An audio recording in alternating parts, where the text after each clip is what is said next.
Okay, here we go. All right. I just want to thank everybody for being here for Form and Discontent Volume 3. This is the third time that Ron and I have done this together. That would be Ron Shavers. Today, Ron and I will be joined with Daphne Masonnet or Masonette. I hope it was the first one. I hope I got it right the first time. And then this Masonette. Okay, and Dana Venerable. The order will be myself, then Daphne, then Ron, then Dana. We're going to discuss a little bit about how how our form or lack thereof intersects with other forms and other genres. So if you're looking for like straight ahead poetry, you might not get that today. You know, you might get it, you might not. I'm not quite sure what everybody's going to talk about, but anybody who is familiar with my work knows that I'm not a fucking poet. So with that said, I'm gonna start moving into things pretty quickly. I tend not to do a lot of things that are written. I tend to work out of a extemporaneous style, such as David Anton before me and many others besides him. It's just that he said it a lot more than other people have said it. I do want to say before I get going that in some ways I'm happy to be here with this crew. In other ways, I'm still thinking about what was an insensitive tweet, to say the least, recently, and why I backed out of yesterday's panel, why I canceled that. So I just want to say that even though I am here, people need to think a little bit more about what they're putting out there in social media, on Twitter, et cetera, and how that affects certain people. Okay, I don't want to get too much into that. You could probably Google away and find that, you know, or search through whatever and find that. Anyway, so here we go. I'm just going to read a quick thing from something I wrote about 20 years ago. And the reason I'm going to read it, you will see. So it's just a couple of lines. Iceberg Slim to Oscar Wilde, from the Green Knight to Shall I Compare Thee to a Summer's Day to D.H. Lawrence.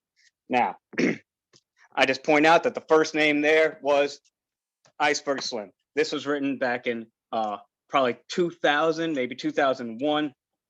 And this is to say that if people think that I'm just now getting around to really talking about street lit, it is not true. I have been trying to talk about street literature since my very few grad school classes, before I realized that grad school just was not going to work for me, and it wasn't going over fucking well. Okay, now you can say my work between this and my new book With, I haven't necessarily kept speaking on it and writing towards it and out of it, but it was always there. When people ask me what I'm thinking about, a lot of times I am thinking about those same writers that I've always been thinking about. So that's what I'm going to discuss, and where I'm coming from in terms of me as an anti-poet. As an anti-poet, obviously I have to thank Nicanor Parra for the term, but I also need to think about how do I put this in a not nice way? Poetry was never for niggers. It was never for us. No one gave a fuck about us when they were using those terms. There were different terms in different languages that maybe spoke to a certain type of lyricism, certain type of verse, a certain type of song, and a certain type of storytelling, you know. But in terms of like what we call poetry, a lot of what Black writers doing wasn't being accepted. You know, writing in any kind of slang was not something that people really wanted, although people got used to it, you know, and co-opted it and appropriated it. But it was certainly something that people didn't want.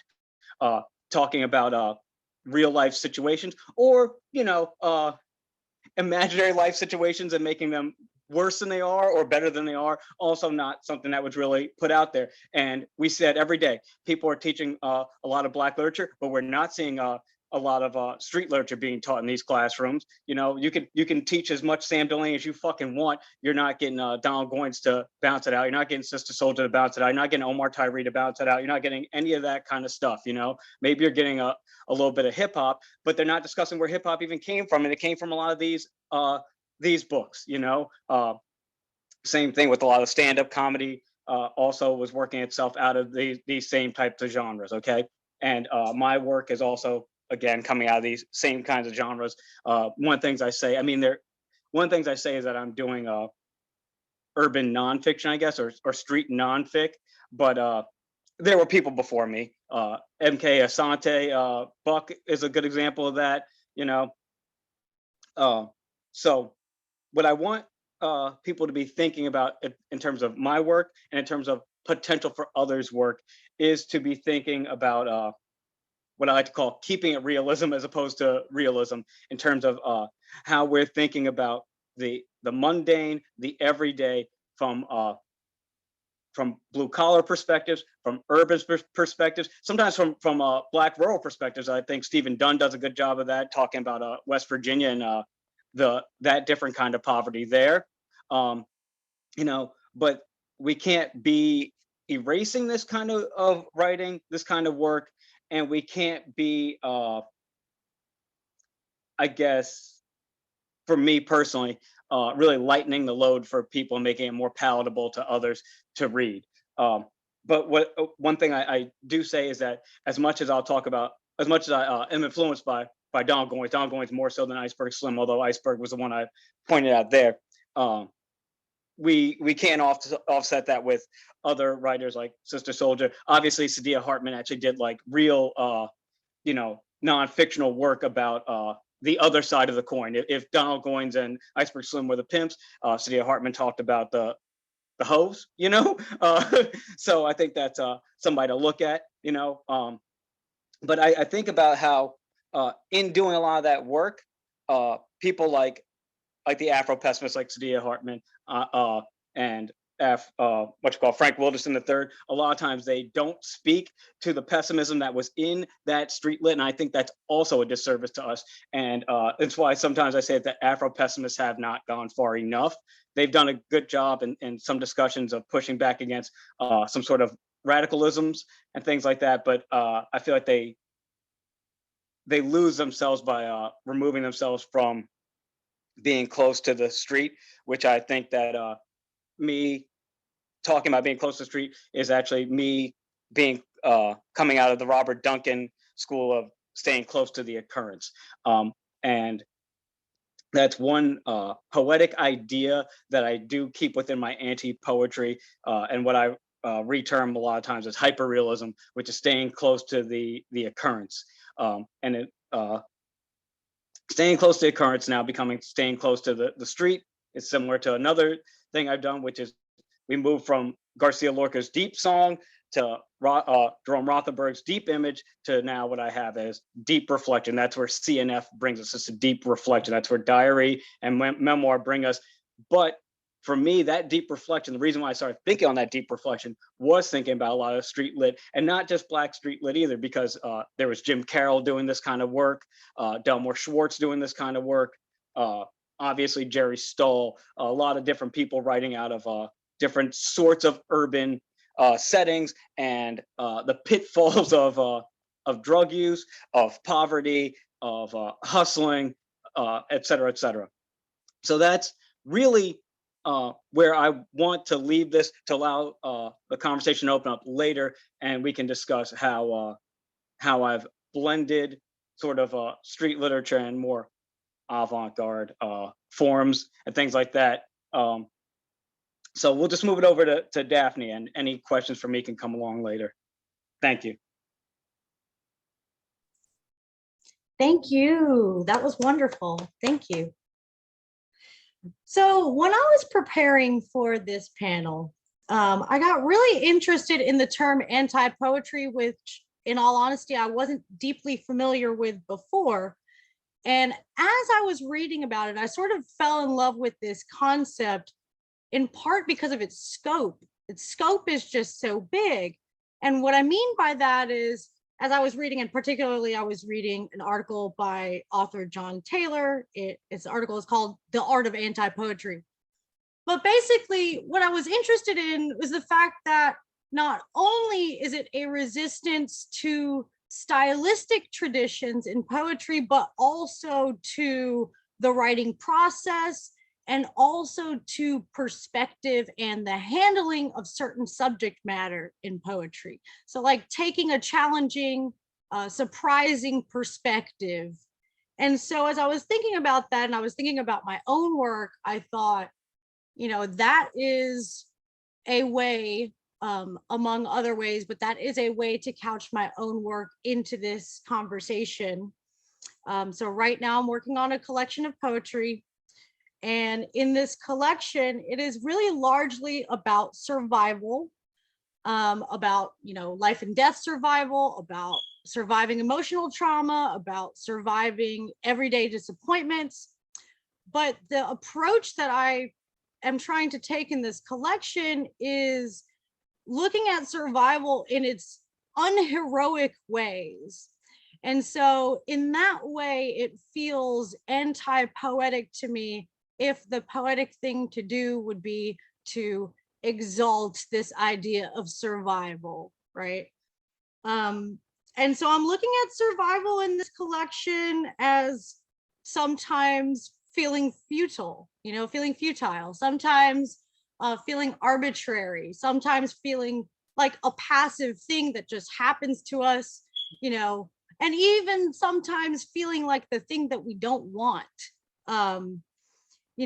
This collection particularly is about emotional trauma. And so in the scope of survival, I explore, for instance, the near death of loved ones through failed suicide attempts, right? And so that is a very specific kind of survival that doesn't necessarily lend itself to this idea of, the beautiful will to go on, right? It's a part of life that I don't necessarily want to use this collection to exalt, right? But I want to explore it. And so just going back to anti-poetry, it's interesting to me that a challenging perspective to a common experience can be anti-poetic.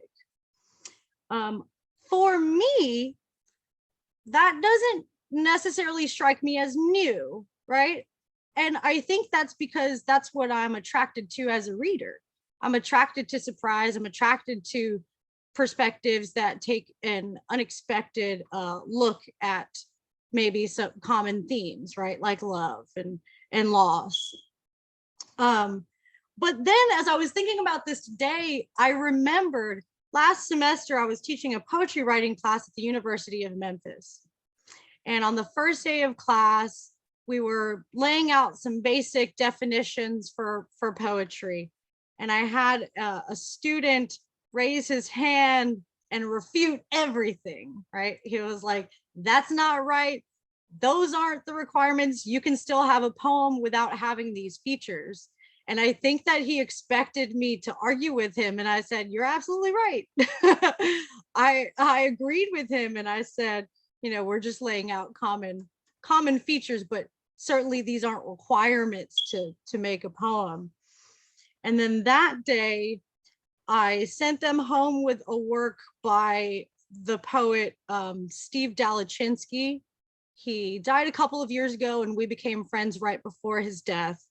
And so I thought this would be a good time to pay tribute to him. So I sent the class home with this poem, and the next day that they came back to class, that same student who challenged me a lot in the beginning of this course was lit up with joy because this poem that I had assigned them took these same kind of interesting non-poetic perspectives, right? Where he talked about his body in a way that was gross, that was ugly. He was like revealing a lot of ugliness.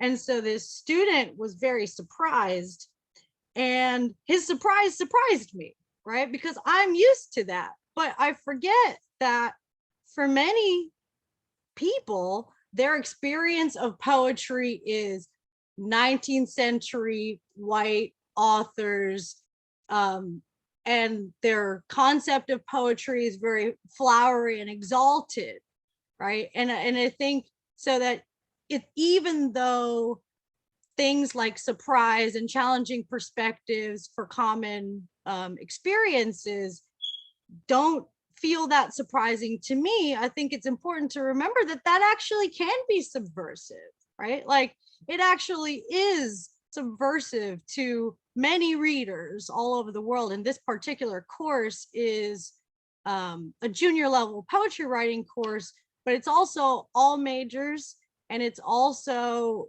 it turns out to be all levels because it doesn't have a lot of English prerequisites for it, right? So it's a very diverse class in terms of where they're meeting this poetry, and so it was kind of heartening to me to feel like even in terms of how you handle subject matter can feel fresh, you know, and can feel like it's resisting trope. And I love that. As a reader, I love resisting trope. As a writer, my influences are many because I grew up with television more than books, and I grew up with, you know, music and visual art in my life a lot. And so, yeah, I really am fascinated with the idea of anti-poetry, and I hope we can talk more about that. Thanks.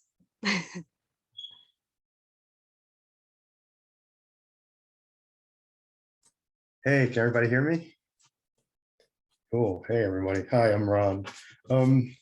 Yeah, anti-poetry, that's well, I mean, we can lead there. I mean, but I want to start off by saying, you know, like I kind of took the other world approach because I'm actually not, or I don't really consider myself a poet, not in any kind of way.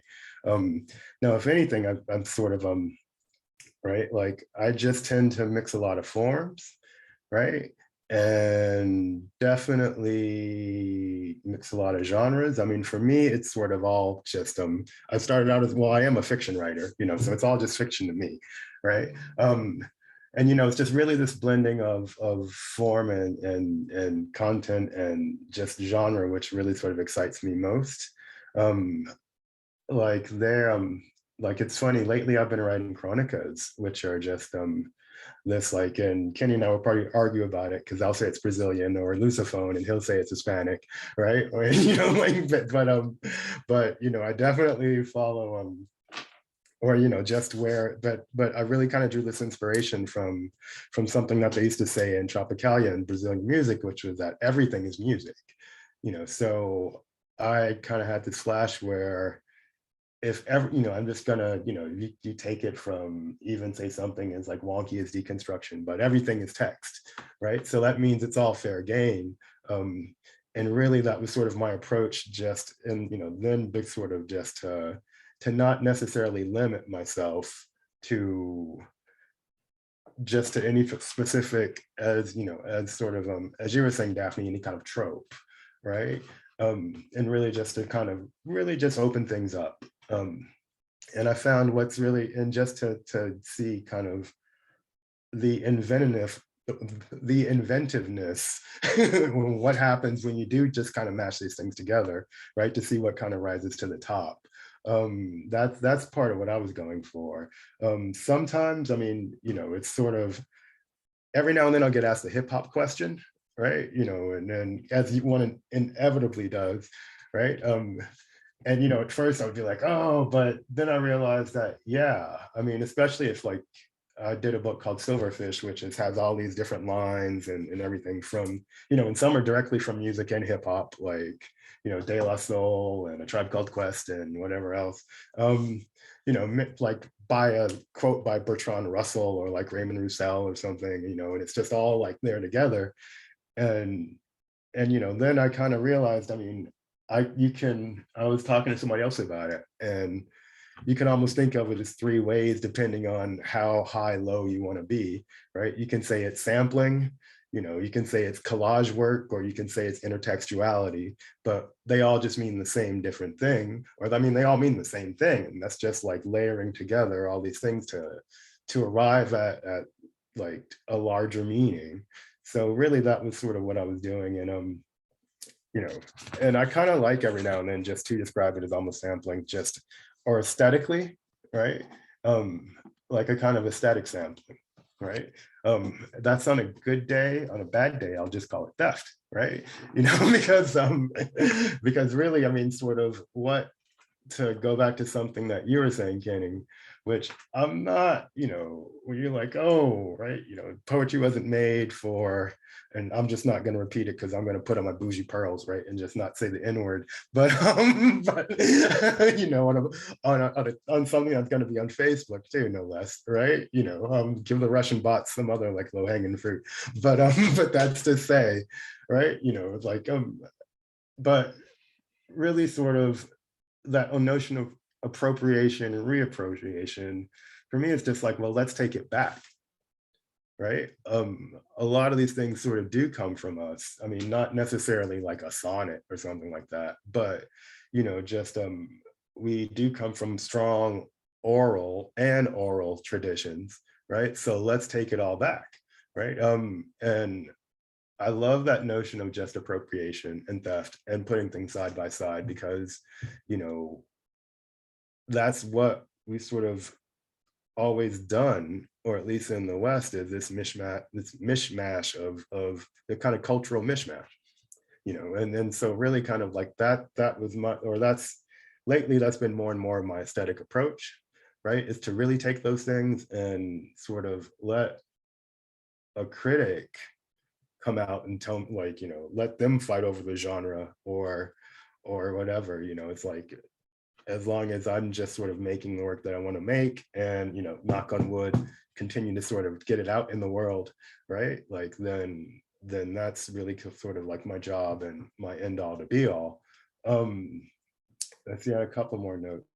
And that's kind of like this other world thing for me. It's taking back all the stuff, right? And really just kind of combining it to create like this new sort of aesthetic relations and functions. And I mean,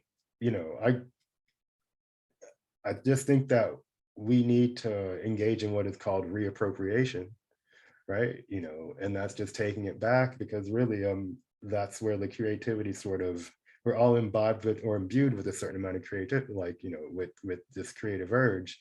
But let's not, I mean, I don't, it's why kind of limited ourselves to just to any kind of specific sort of like constraint in that way, so that's my 2 cents. That's where I'm going, right? That's what I got. Yeah. Thank you. Thank you. Wow. Okay. So just so many things that I'm thinking about. Really grateful to be here today, especially thinking through anti-poetry, and then also this term aesthetic sampling, which I really like, and then thinking about this idea of reappropriation and kind of a opening of a relationship with this thing called origin, or this thing called property, I guess, which is, we can move that into the discussion. I put note for discussion: poetry has a relationship with property, and moving on. And like this idea of like what being an anti-poet means in terms of accessibility and dissemination, and like this desire for people to make a living, right? I think like comes up a lot, but just in, I guess, going back to the beginning here, and also going off the cuff a little bit, because I had like some writing done, but now I'm kind of like, it's 6:30, like it's 5:30, let's go. This is how I am. So like really lately I've been thinking about the interview, just interviewing through like the document. So in thinking about letter exchange and thinking about what comes up through this, both I would say the letter, mailing, writing it. It's between two people. It's secret. You know, my dad worked for the Postal Service for 37 years, and he's like, if you want to tell me something, you write it in a letter and mail it to me, and I know it will get to me, and there's not this like opening up that like we're so familiar with like email and stuff. So that's like really been influencing like this relationship with genre lately, and how like our relationship to reading anything kind of feels like this intimate, like just for me encounter, not in a self-absorbed way, but like this is information that you should be seeing because you're seeing it or you're experiencing it. And I've also been thinking about this in connection between like the development of selfhood through these actions of form. So like what is a letter or what is an interview? I mean, a lot of different media modalities cover these things. It's just they're not explicitly said. Any sort of exchange, any sort of, I was just thinking about the mixtape. If you really want to get to know somebody, you know, ask them what they like, these types of sensibilities that come about. But just in general, like thinking about like the meditation, the meditative state of, you know, the only thing that you know is that you're going to be writing for this person or writing for this audience, and kind of how that affects the experience of the, I guess, the inscription, I want to say, or the transcription. But I've also been thinking about how it moves inside, like inward to selfhood and establishes an identity, but it also like moves it out. So it's like this collaboration of like developing a self and a collective. And I, you know, and thinking about like genre, and these types of distinctions, it gets away from the fun of doing it. But I guess like to refer to some examples, like lately, and Kenning is like knows that I've been talking about Nella Larson forever, but Nella Larson's inspired me very much in my writing in terms of like her being a nurse for most of her life and having to be a nurse during both world wars and teach nursing, and you know, was responsible for going into apartments and seeing people in their worst from the flu, and had to take notes, and those notes that the nurses were taking went back to being in like official diagnoses, and actually became like those observations of note taking, stream of consciousness, because you're like looking at the situation and just writing what you're experiencing, actually like passing down to like our issues with like not listening to like what's needed in like in healthcare, and not like believing like what people are actually experiencing, and how this like it has like very strange legacies. And that's like a form of like, that's like art to me. Is like the notes in the nursing trenches, and like as well as thinking about like how it could get recirculated into actual information to help somebody, which is what my experience with reading often is. It's like no matter what form it is, I feel like it's assisting in some capacity, whether it's assisting in chaos and that I need to let go, and not like try to understand everything, like with writers who switch between languages without the italics, or just like having moments of extreme clarity that are important to that particular character, to the writer, and you kind of are just an observer, and that's fine.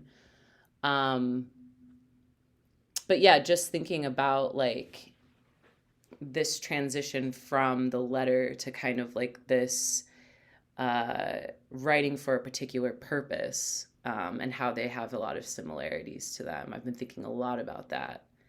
And how a lot of this is choreographed. My background is in dance, and thinking about how like to get embodiment into the text, or thinking about how to like move people through the text. Another like person I wanted to bring up that I think is speaking to this particular topic is Harmony Holiday. I think in terms of her relationship with as an archivist. So I'm seeing some connections already because Nella Larson was also a librarian, but like Harmony Holiday is thinking through the archive and how it needs to be open.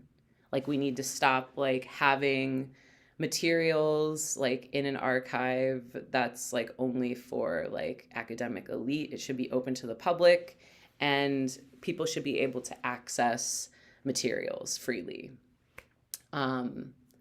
In order to be inspired, in order to create, like I would say throughout my life, like the most inspiring, the things that got me to write were like having engagement with music, with having engagement with photography.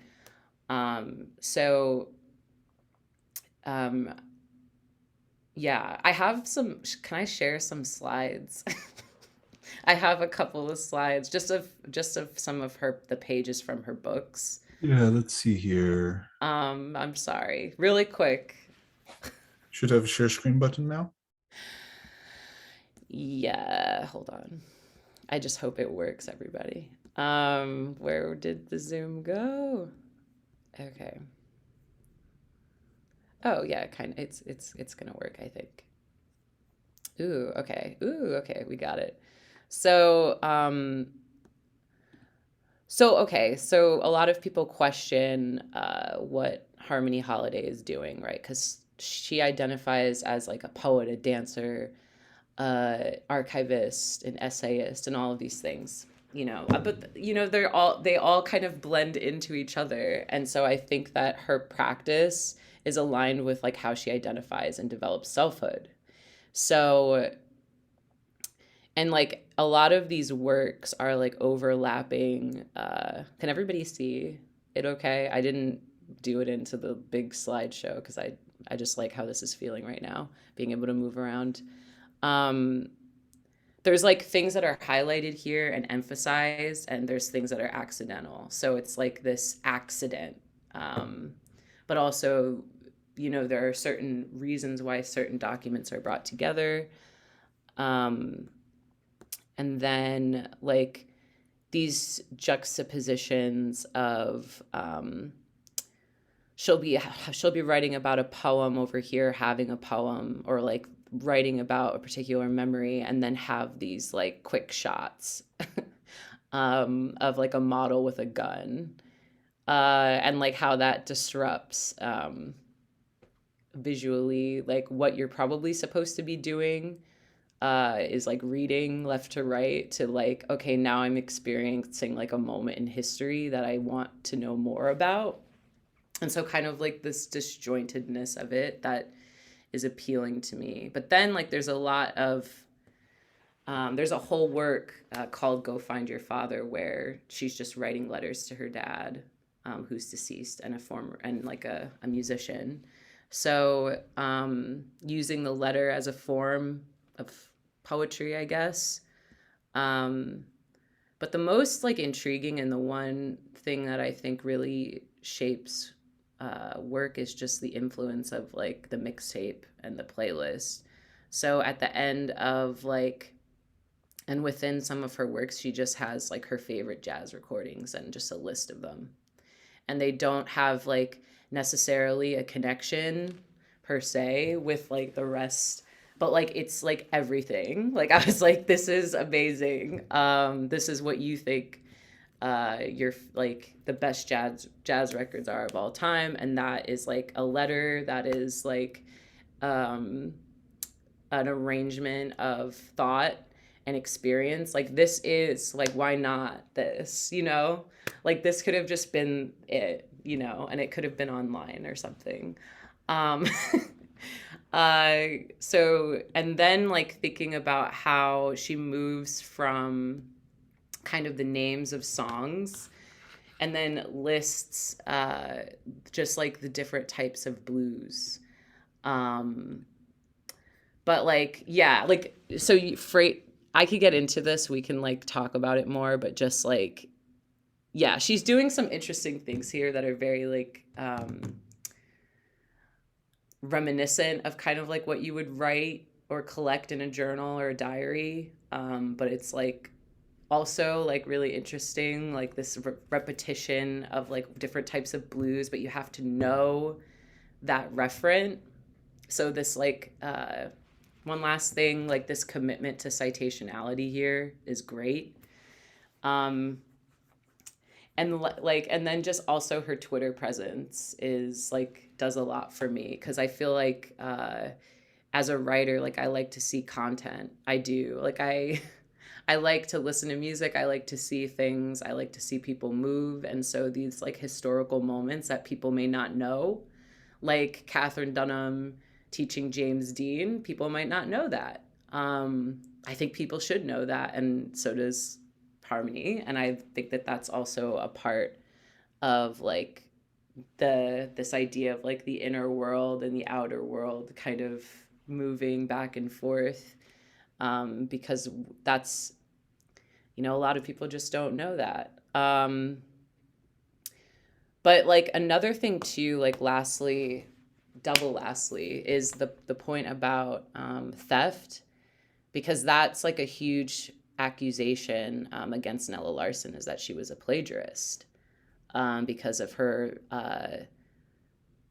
ability, I think, as a close reader, as a librarian, and like her attention to re-establishing or taking back the folk tale, um, is like an important like gesture that Roman was saying with like we need to take it back. And I think um, Sanctuary, which is one of like I think Larson's best stories, like she is reimagining a tale that she was told in the hospital from a black nurse, like a black patient.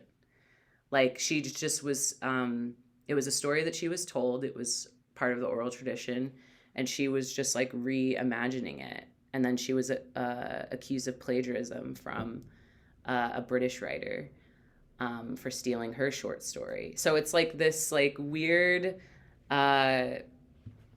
circulation that happens when we break out and return to form, that I think could be restrictive, but also like a misunderstanding, because then we have to think about intention, and that could be a little disorienting. But I have more to say, but that's pretty much where I wanted to take us today. Thank you. Okay, I'm going to go ahead and allow people to unmute themselves. Okay, we're open.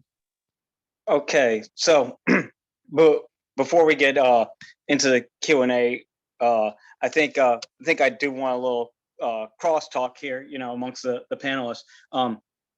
One thing, just because it's last in my mind, is with Dana talking about the letter. I think the letter is like really, really important to the work I do. I mean, obviously a diary is a letter to oneself in many ways, but also yesterday I did a talk, you know, I decided not to do the workshop here, but I was talking about a form called the New Nina, which is Andalusian, but also by way of North Africa and the Middle East, which is somewhere between a poem and a letter. It's usually written in the dual form, but we don't have the dual, so I use we, you know.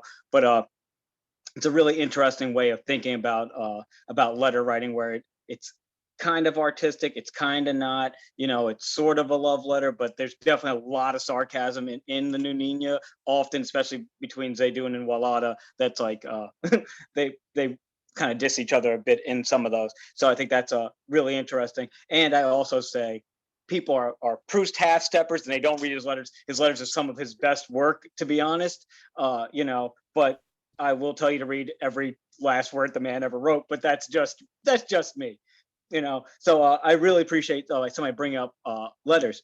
To go back to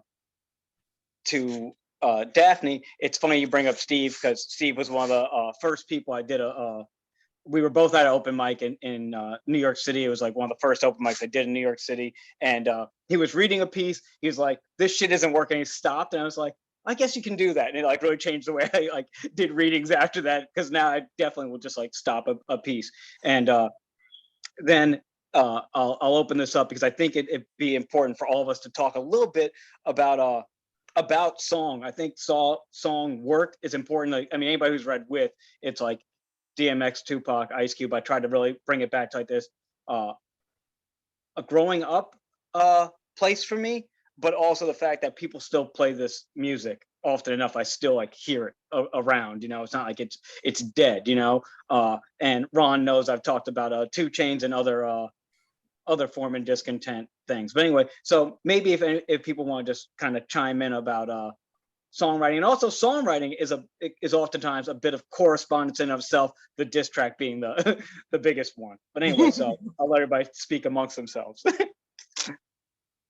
Well, I mean, I guess I'll bite, because I mean, I was thinking of something that actually, Dana, you were bringing up when you were like, oh, I'm thinking about poetry as related to property or whatever. And of course, you know, like my transformative ass has to just change it a little bit to think about like, you know, and then I was like, because I was like, well, genres are sort of property too. And then I was like, but actually, we're talking like it's a dual function. On one hand, it's property, but it's also propriety, right? You know, so and kind of like that totally connects back to song, JP, because you know, like if you were to quote 2 Chainz, you know, it's like somebody's going to immediately make a set of associations that wouldn't be the same if you were like, oh, I'm quoting Dylan, or right, or even like, oh, this is like written in the rhythm of a Chopinitude or something like that, you know. Right, so you know, I mean, like all that stuff is there. But and Delaney, I mean, like they circle all the way back. I mean, he talks about that, about how like we use genre work as a way to kind of more or less like, you know, as gatekeeping tools to say, well, this fits in this genre and this doesn't, right? We use music in a similar way, but I mean, it's true. It's like, I'm going to go back to what I said, everything is fucking music, right? You know, so take it back, blend it, you know, I mean, like, like, I just can't like stress that enough. But I also just want to shut the hell up, because we can do this all day, but we have 2 other people on this panel. So please chime in, guys, all right? Well, I think that I would probably not be writing had I not had music not had a huge influence just on my life, always being around. Everyone in my family is musical. And I'm Caribbean, so I grew up with, you know, salsa and merengue, but in addition to that, my family is big R&B and hip hop fans, so I grew up with that. My mom's a big disco fan, so I grew up with that. And then my tastes, you know, expand even farther. But writing is actually the last art that I came to of really all of them, you know. So I started with visual art, was always surrounded by music, was always around television. And so I really think that my writing is sort of a direct creative child of the other genres, but probably particularly music. Mhm. I really loved, Dana, the Harmony Holiday mixtape lists. Passionately love that. I've never seen it before. I loved that. And I love what you were saying too about the mixtape, you know, as this sort of text of identity, you know, of getting to know someone, kind of the same way as an interview is. I would love to to hear more on that too, if you have more thoughts, because I just really love that idea. Oh yeah, no, it's like, yeah, then I really will shut up at one point. But yeah, Dana, I also just, and Daphne, right? I just wanted to say, because she was on another, and now, I mean, another form of discontent that we did earlier. And that's, if you don't know the work of Krista Franklin, um, check it out, because she has a book called Under the Knife, um, which is sort of about her. I mean, I might be giving too much away, but it's her having to have a hysterectomy, among other things. But the way that it's put together, it has all of those things. It has image, it has text, it has like used library cards from when she was a child. It has like photos of her family, and all these things, and there's just like repeating lines in it and everything else. It's another one of these sort of if you're kind of even archive curious, it's another way to kind of like the work of art or the poem as a personal archive, really. So like, I mean, I would sort of recommend, and she does collage work too, visually, that is. So I would recommend her. I'll put the name in the chat, I think.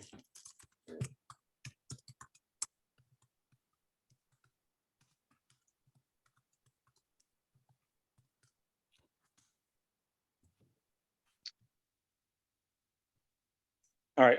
Are there questions from the audience? If not, I have questions for each other. Okay. Okay, then so another thought I had is, because really I started this thinking about genre, and I do I'm speculative diary over at Dream Pop, so obviously I engage with sci-fi, fantasy, and horror, but I really just say that to be nice. Really, I just care about robots, and that's it, and maybe some time travel, but I have to be nice to the people who care about outer space bullshit.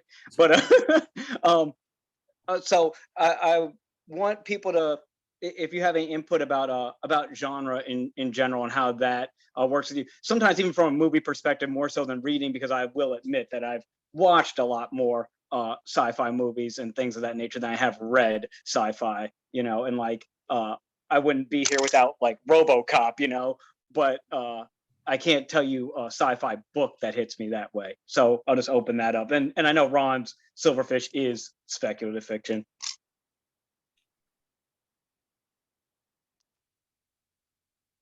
So did you want me? I mean, I feel like I've talked enough. Like, go ahead, somebody. Like, I mean, and like when I say genre, I mean any genre. So I was thinking about like one of the things I think about Nella Larson in particular is that in some ways, obviously, passing, it's a romance story. It's a tragedy also, but I think it's romance. And I think that gets passed over a lot. If it weren't a tragedy, people might just pass off as like chick lit. But I also think it's a ethno-gothic and a bit of noir, if you will, too. Yeah, I think passing, there's debate in scholarship, I guess, about like whether it's because it's three parts, and it's like arranged because Nella Larson listened to a lot of blues, from what people could find in her like letters and notes and things like that. So she was thinking about music composition. And so a lot of people think passing is like a song, like carried out into like a blues bar kind of thing with like how it's arranged in the movements. And so I found that to be really interesting because, not in a like jazz modernism way of like people modernists talk about like certain writers having like jazz aesthetic, like but like this is different because it's thinking about like it's like reimagining a romance through like opening up a musical composition with like a storyline. I don't know, it changed the way I read it when I went back to it, because I was like, oh, there is something going on here that I didn't see. And then it also being like a queer romance that like a lot of people want to like talk about more now, especially like in thinking about well, it's a novella, so it's like which is one of, I guess, like if we thought about, if we're thinking about genres we like, that I've like grown up with having an affinity for before like probably rejecting them, is the short story and the novella. I find them to be still interesting, and like difficult in terms of like, I guess, the development of it. Like, how do you make that decision? Like the aesthetic choices that she made in that particular story, which makes sense as to why it's now being produced as a film. And along the same lines, I've listened and watched more than I've read. So it's really hard to keep me interested. It's like difficult for text to keep me interested. I would honestly rather listen to it. So I found that like these like rereadings of the text, and also in thinking about it being noir and having like a mysterious element and a secret and like a double life, and these things definitely transform it to be it work outside of like just being a novel, a modernist novel, about like passing. It's like it's a lot going on there. But yeah, that's what I have to say about that. Yeah.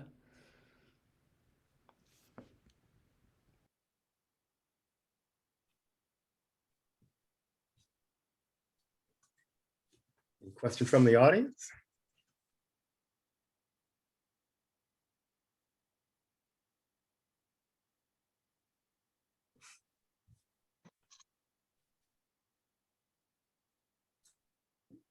I don't know if anyone here is familiar with the work of Chris Campagnoni. He's editor of Pank. Yeah. So I had the privilege to study with him a little, and he had us do an exercise that has never stopped informing how I write poetry. And that is to listen to conversation that went on in the class and use it somehow in the piece. And I just love the immediacy of that kind of intertextual, gesture. And I also like that it's really community building in a little group class where nobody knew anybody before. So I was wondering if you guys knew of any other kind of things like that folks use to create that kind of work, that kind of intertextual work, other than I've heard here already, which is wonderful. I would say that, yeah, listening to conversations is a big deal. I mean, that is staying close to the currents. That is the hyperrealism I'm talking about, is not letting things slip past you too much. I always say to approach writing zazen, not zen. You want everything in you as much as possible. So yeah, listening to conversations is big to me. But one of the other things I say is I mean, I guess it's the same thing, is not totally tuning out. So maybe you have your headphones just low enough so that you can also hear like the music that's being piped into like a Starbucks, a grocery store, et cetera, and allowing yourself to have 2 layers of music and conversation, and the fact that you're like shopping or trying to get work done, things like that, and like just letting like everything just hit you. It can be, it's tacky writing in a bar sometimes, but it looks a lot better now on your phone because it just looks like you're texting somebody. So that's a little bit better now than having to pull out the notebook old school way and being like, look what I do, But anyway, so other ideas. Thank you. I don't know if this old noodle could do that and remember it, but I'll give it a go. Thank you. I'll say something. I don't know if it's going to come out as a question or not, actually, but it's interesting. I mean, I find all these conversations really interesting, and stuff that in one way or another has fascinated me and that I have worked with for my entire life, ways of exploding the genre of poetry drawing into it elements of various genres, whether they be conversations from the grocery store or snippets of philosophical texts or whatever. But I've always done it under the name of poetry.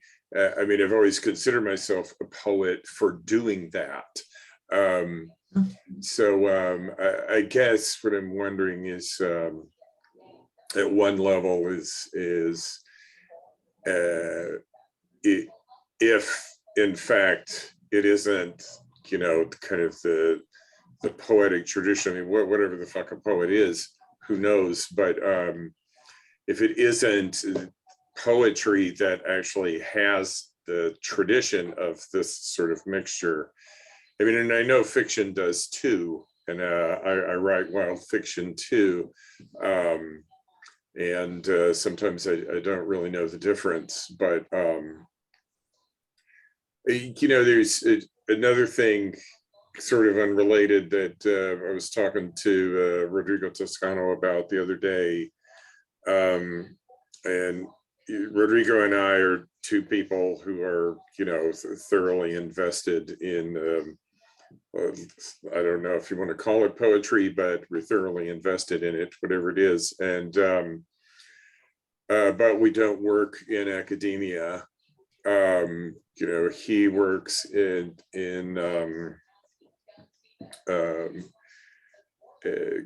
community organizing and labor organizing and things like that, and I actually work in construction. And his point was that it seems like 90% of the poets in this country make their living in academia one way or another. And I mean, for example, where I last saw some of you was at AWP in Philly, which is,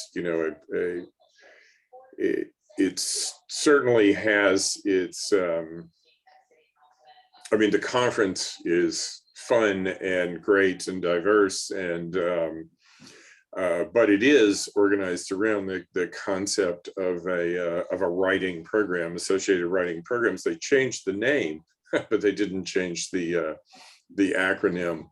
But it started out as associated writing programs, and it was all about, MFA students and things like that. Anyway, so I don't know if there's a question in there, but I guess that's what I gotta say. Okay, well, I'll just speak to the comment real quick, is that one, yeah, I don't get my money through academia either. I was a cook for many years. Now I do maintenance work and overnights, and that's a lot of what goes into WIF. And secondly, yeah, I've had a discussion many times with my friend Douglas Rothschild, who's been around the New York City scene for a long time now, way back to David Anton. Well, although David only died a couple years ago. But anyway, he's talked about how, yeah, poetry really should be bringing in all those different forms also, like you say. And the only reason why I tend to use the word diary a lot more than poetry, or even anti-poetry at this point, is because for me, diary allows you to put all these things down, put it into your book, and not worry so much about if it's doing anything artistic. It's not thinking about its end so much and its publication as much, although I'm not telling people never to get published or to work to be published. I just think that sometimes people worry about polishing so much that sometimes they don't finish a piece and they don't do a thing. Oh yeah, I'm totally with you on that. Yeah. The short time I was in academia, taught workshops, and I was totally against polishing, and I tried all kinds of things. When I made them write so much that they didn't have time to polish, I would ask them to write 3 to 5 poems a week, which like really freaked them out at first. But at the end of it, they actually had a book, and they were stunned, And another thing I tried one time was I forbade them when they were talking about their colleagues' work. I forbade them to suggest revisions. I sort of commanded that they could only talk about it by addressing what the poem said. If the poem asked the question, they should answer it. Okay. If it said, "I love you," you should say, "Oh, really?" You know, and not assuming there was an imaginary interlocutor between you and the poet. Yeah, that one did not go over very well. People, they did not, they couldn't do it. Really, they couldn't approach it with that kind of intimacy. Wow, that's funny because it goes back to the other question about things you can do to, as I always say, to have a conversation with everything. Have a conversation with the radio. Have a conversation with every book you've written, you know, every book that you've read, stuff like that. You know, like it's not uncommon for me to be listening to the news and go, "Oh, really? For real?" Just to keep myself thinking in conversational mode. Yeah, that's pretty good.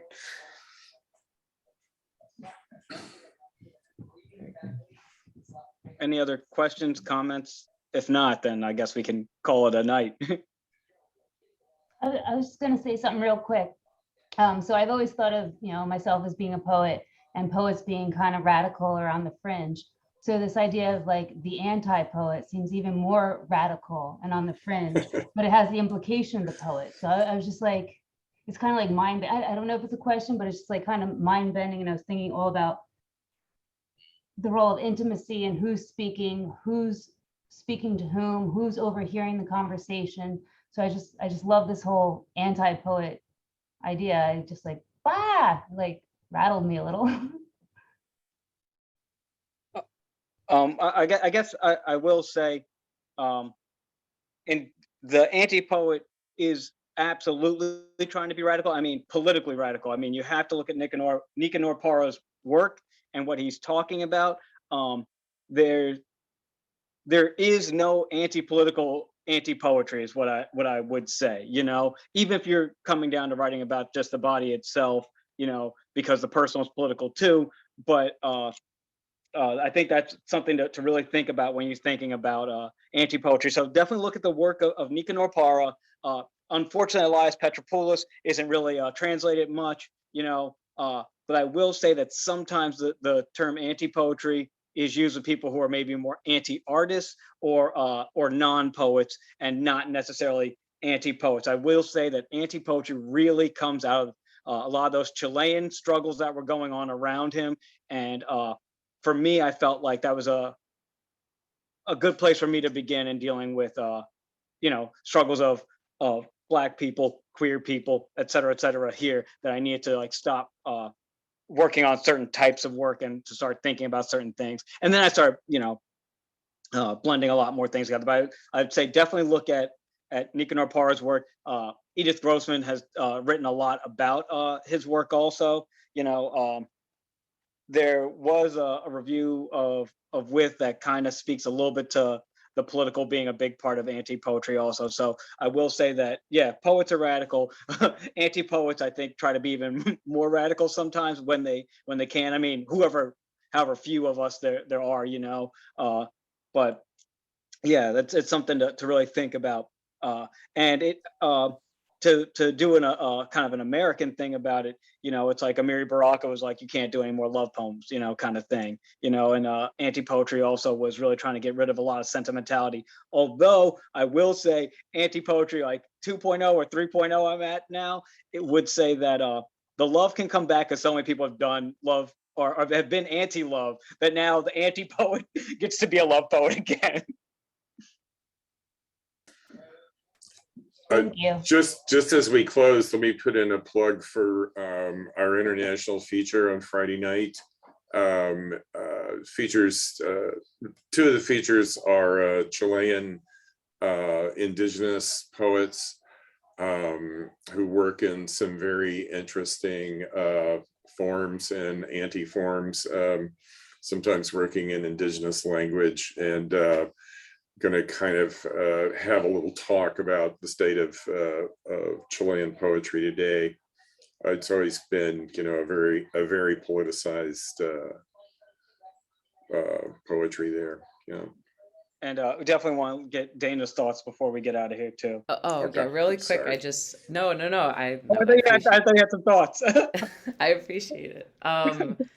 Yeah, real quick, like I agree with to go back to what Ron was saying about like the proprieties, like in thinking about it, moving away from property, but like also thinking about like, and just going back to dance and like, because I'm a tapper, so it's like the whole gift exchange is like historically what tap's been all about. Like I do one thing and you know the next person does it better, and it becomes about the practice and like establishing, like being a player, like if you're you know an instrumentalist, like you're still the one who's playing, even if it's like not your music. It's like, okay, well, how are you going to alter it? How are you going to do it better? And so I think that that's like, or whatever, you know, whatever you think is better, because it's subjective, of course, but like thinking about breaking free from genre of like what, you know, what a dancer's responsibility is. I mean, there's tons, like, I guess if we think about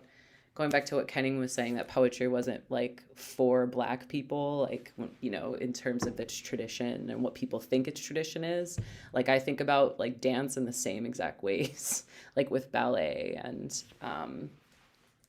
like these forms that were like not meant for, and thinking about that too. So genre has that, like every genre I feel like has that kind of pushing people away historically. So I think that that's like why there's like this need to blend and to like reposition like who's actually making works that are, you know, worthwhile and also not for the audience at the same time. Like I've been hearing that a lot this evening about like, you know, not giving a fuck about the audience, and that's very relieving for me. But yeah. You know, there's you mentioned Amiri Baraka, and it was really funny when you were talking. He came to mind when you were talking about anti-poetry.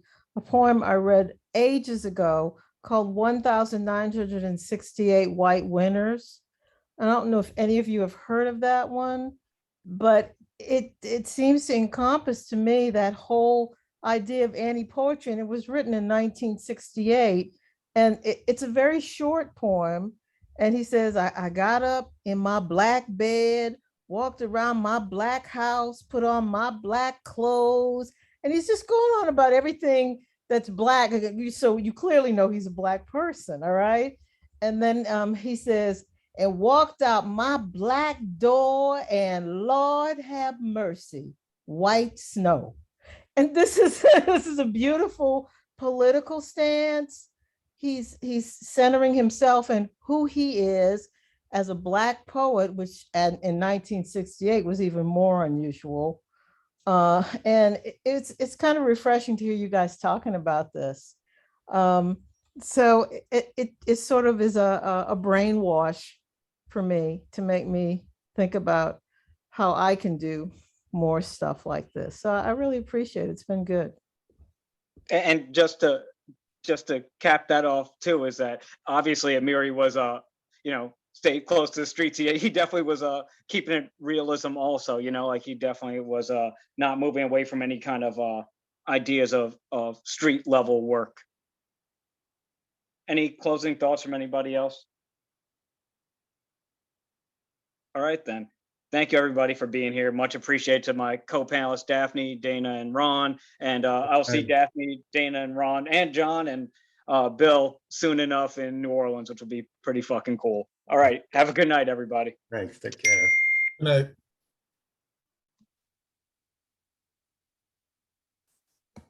Bye. Thank you. Thanks. Thank you. See you.